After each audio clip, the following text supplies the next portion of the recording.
Hi everyone, I'm Carrie Zippe with the City of Hudson Community Development Department, and I'm here today to talk to you about bus safety. I've got Officer Dean here with the City of Hudson Police Department.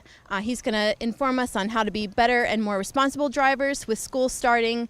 Officer Dean, tell us how we can be more responsible drivers on the road with these buses out and about. Thank you. With school starting soon, we want to remind drivers to avoid distracted driving, and to be aware that with school starting, that the school buses will be out there picking up children, and to be aware of the flashing lights, the amber lights, the red lights, and the laws that govern passing school buses. Anytime a driver driving through Hudson or through Northeast Ohio is watching this video, whenever you see these lights flashing, the amber lights will come on first, approximately 300 feet prior to the stop. And then once the school bus stops and they open a door, the red lights will come on along with the stop sign.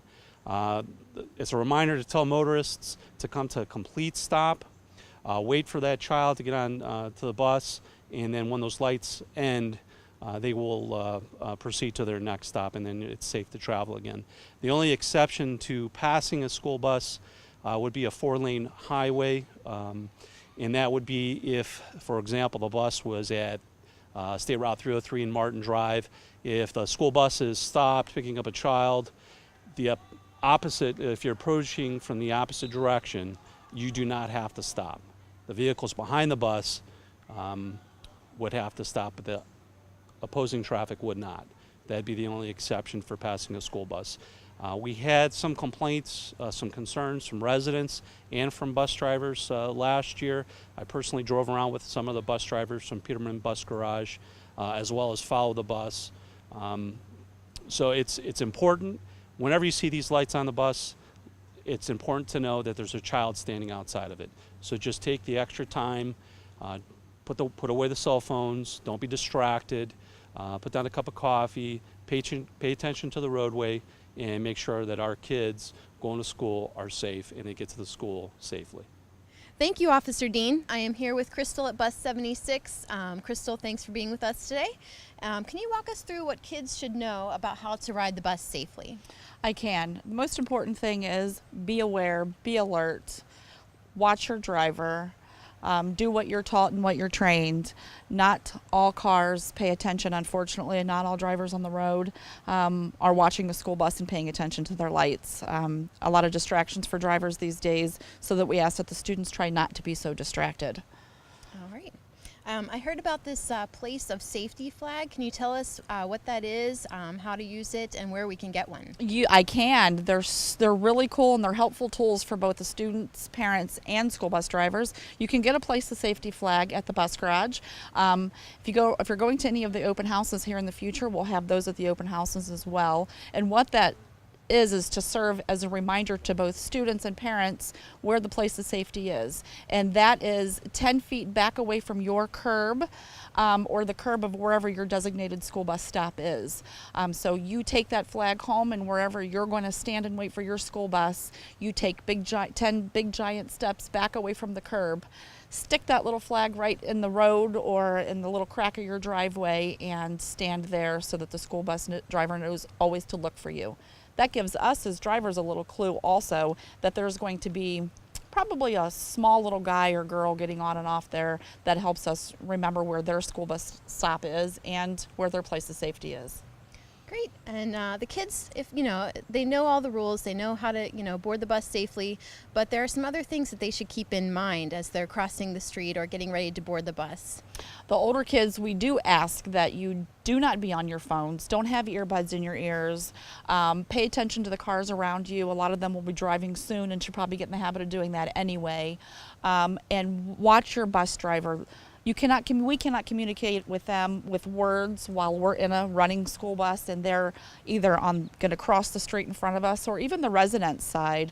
Always keep an eye on your bus driver. We have hand signals that most students are very well aware of already. If not, in due time, we will get them aware of those hand signals. And that really is the only way that we have to communicate with a student, is with our hand signals. So be alert of any of the danger zones around the bus, and always watch your bus driver for the proper signals to communicate when it's safe to board or even unload a school bus. Okay.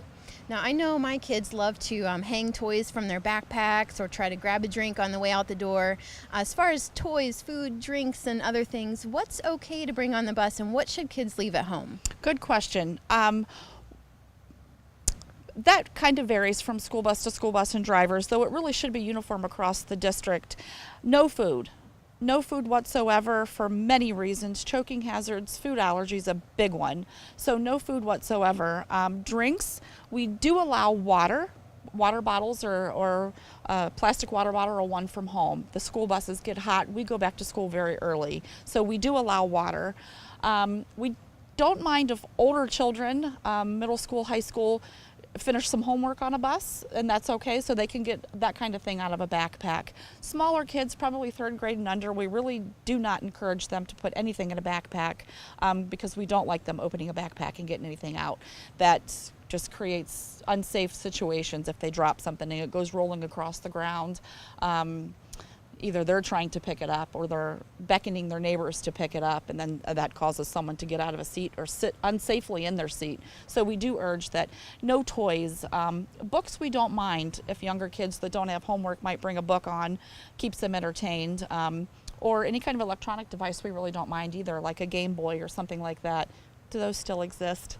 Anyway, so something like that to keep a kid entertained.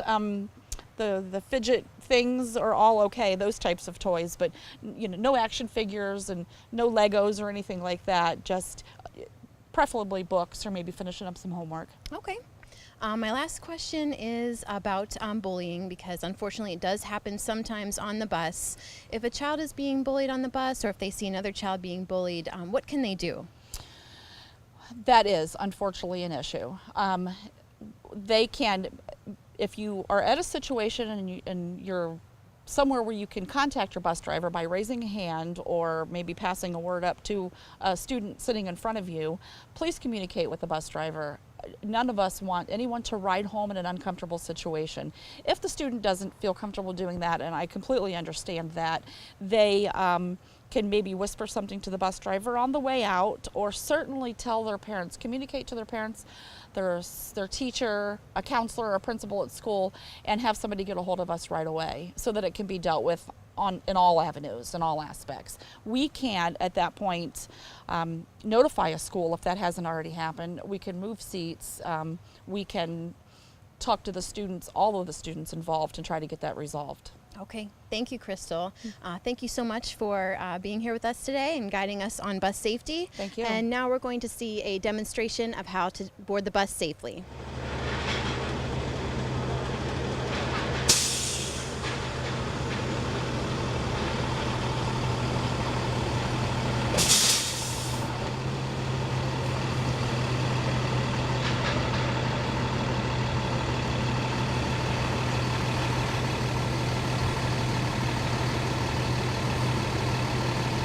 If you have any questions for transportation, please call Peterman and the people there are very happy to assist you.